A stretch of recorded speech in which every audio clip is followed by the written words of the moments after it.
I hope this finds you well and living your best life in Jesus Christ. Well, summertime is here for sure. It's been hot lately.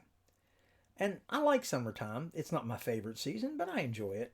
One of my favorite songs from a Broadway musical is called Summertime, and it's from the musical Porgy and Bess. It's a great song. It's great to play as a saxophone solo, and it's great to sing. And when you hear it, you can't help but feel those warm rays of summer sunshine on your face in those first lines. It was written by George Gershwin, and it seems to express the laziness and the ease of summer to me, as well as to remind us that summer doesn't last forever.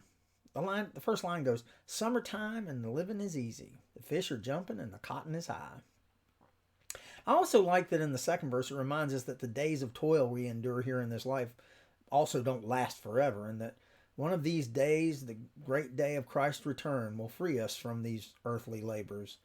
That line goes, "One of these mornings you're going to rise up singing. Yes, you'll spread your wings and you'll take to the sky. But till that morning, there's nothing can harm you." Yeah, as much as I love summer and I do enjoy summer, it feels like a long Sunday afternoon, a time to step back from the busyness of our lives and it takes some time to rest. But there is a problem with summer. I've found that more fun, more adventures, and more leisure doesn't always lead to more prayer. The summer gives us an opportunity to relax and enjoy the vacation, but we really shouldn't use it as an excuse to be lazy. If we're not very careful, we can get caught up in the summer moments and just plain forget about our duty to God. Our favorite time of year can lull us into a spiritual slumber, if you will. The truth is that summertime comes to our natural world and also our spiritual lives as well. If we're not careful, it can bring dangers that we need to be aware of and work to avoid. For example, one of the natural dangers of summertime is poison ivy. Most people I know give it a wide berth, but it can definitely ruin your plans with its itchy and painful poison.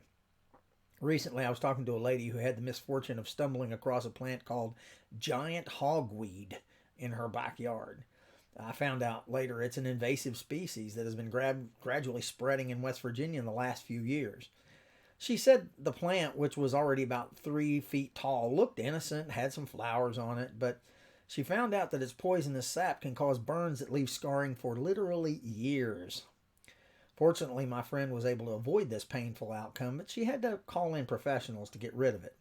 She was told it was a good thing that she found it before one of her grandchildren did. That would have been tragic. In the same manner that season of summer fun and recreation is not without its dangers, it can be fertile soil for certain vices that poison our relationship with God. Neglect of prayer, an attitude of self sufficiency, and worshiping recreation instead of God.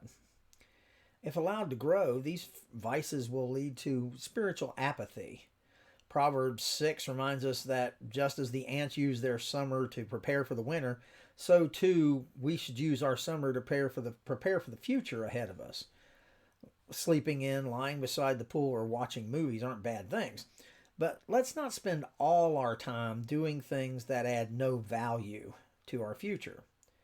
It's okay to enjoy the extra leisure of summer, but let's remember to pray, remember to study our Bibles, stay in touch with the church and the family of God, and also try turning each moment into worship.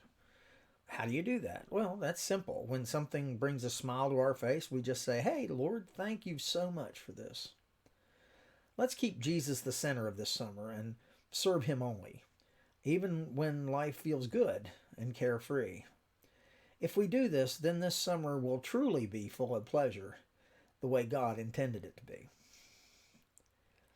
I hope you make today a terrific day. I want you to know that I'm here if you need me, and I love you all.